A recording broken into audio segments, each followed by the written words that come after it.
You have to figure out how to set up your life in such a way. When you're trying to become successful, you are going to be faced with extreme challenges and extreme highs. There's no telling how many you'll face, but it's guaranteed that you will have them. You're going to need to enjoy the highs as long as they last. Every great moment you go through is you're going to want to take sure and make a note of that and remember that and look back upon that and be thankful for the great moments throughout your life, because you need to enjoy those moments every single time you get the chance to. Taking a customer-centric approach instead of a competitor-centric approach. Take advantage of them, because those are the moments that you're going to need to think about when you're going through the hard times and you're the rough patches, and you want to focus on what the life you're making for yourself is truly about and what truly brings you happiness to your core. You're going to need something to pull you out of the depths when you're struggling, and that happy moment is going to be that thing to pull you back and realize that life is incredible, why you truly love life and what you're doing throughout it. And when you're doing whatever makes you happy, that's when you're going to be working the best. If you're stuck doing something you hate, every time we got an order, and I'm very pleased to say that within the first 30 days of doing business, you're not going to want to put a lot of effort and excitement into it. But if you find what you love to do each and every day and you're happy every single day, then your working will be extremely more efficient and so much better than it was before, because you're loving every single day and you're loving each and every moment of it. After that, only big companies who used more sophisticated mining technology started to take gold out of there.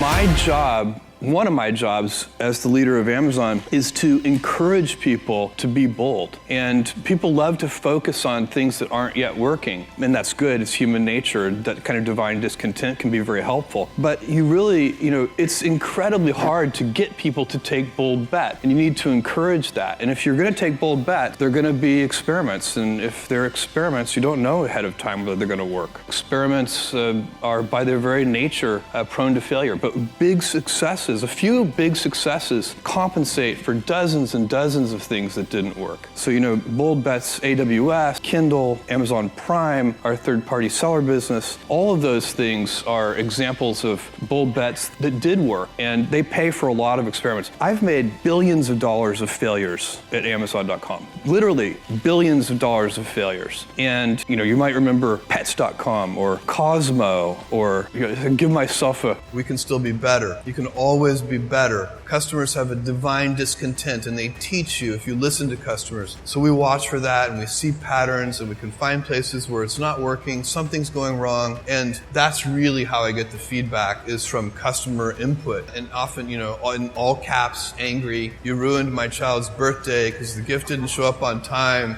And we take that, and what you really want to do is you take that, it's an anecdote, it's a single example, but you need to find the root cause. What went wrong deep inside the system? How did this happen? Because then you can fix it for everyone, so that particular problem will never happen again. You don't just fix the symptom, you have to fix the root cause. And that's been the secret to our operational success for 20 years. There are a lot of things that are a waste of time. When you think about your life, I often tell people that I work with, if you can people have very high standards for how they want their work life to be. Well, this first quote you guys chose, you don't choose your passions choose you. And I would always advise young people, actually anyone, to get in touch with what you're really passionate about. And it's a gift to have a passion. Some people are lucky they have more than one passion, they have 2 or 3, and that gives you energy. You can't force a passion on yourself. It just doesn't work. You can try, but it's unlikely to succeed. Take pride in your choices, not your gifts. This is something that I think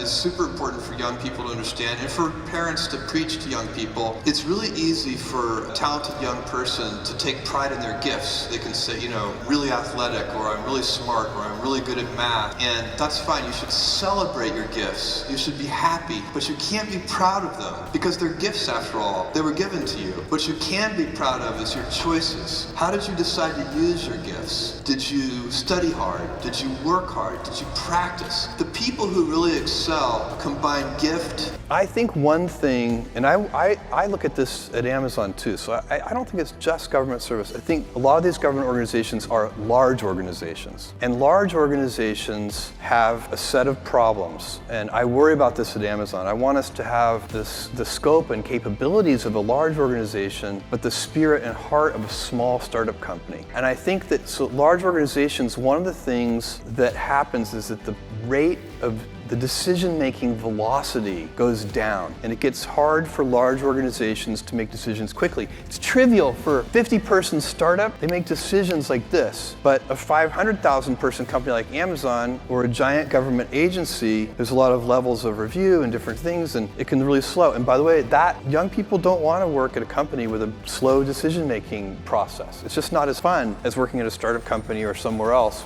So I think you can do that, and even in a large organization, I think if the leadership, this is all about leadership, if the leadership focuses on increasing the decision-making velocity of the organization. Thank you guys so much for watching this video. If you haven't, please go ahead and subscribe to the channel if you're new. Hit the like button for us and go ahead and let us know what you thought down in the comment section below.